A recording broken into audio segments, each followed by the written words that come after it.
Two complex numbers, Z1 and Z2, are shown in the argon plane below.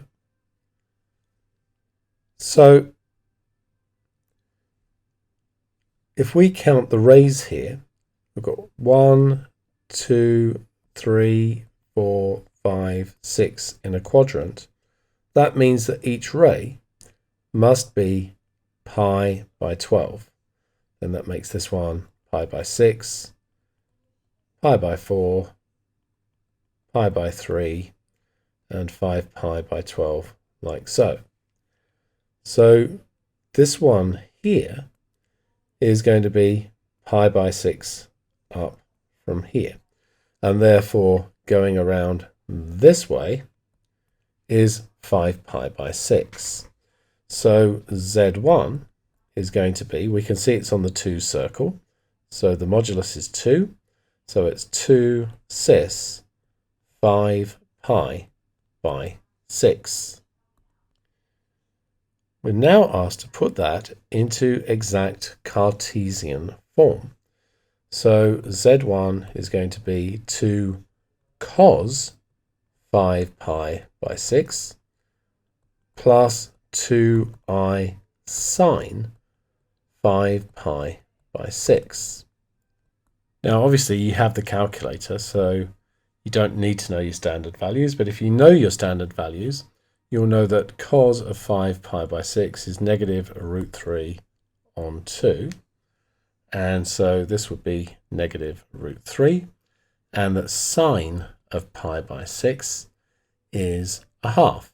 So that's going to be plus I. We now want to plot the complex number IZ2 on the argon diagram above. Now remember that I is cis pi by 2.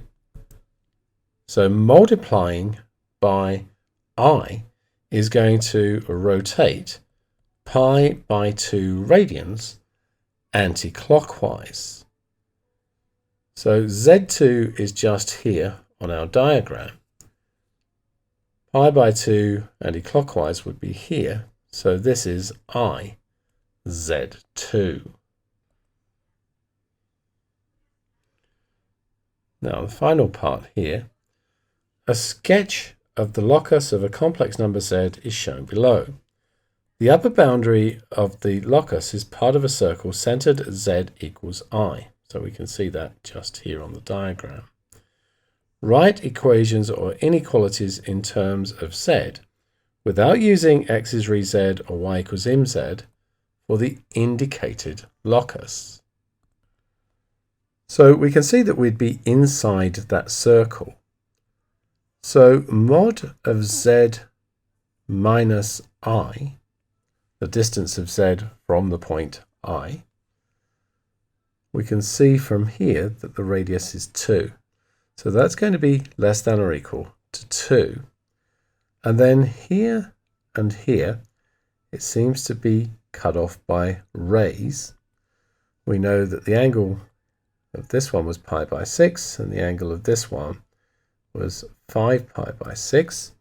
So it seems that we can say that arg, and it would just be Z because these rays come from the origin, would be greater than or equal to pi by 6 and less than or equal to 5 pi by 6.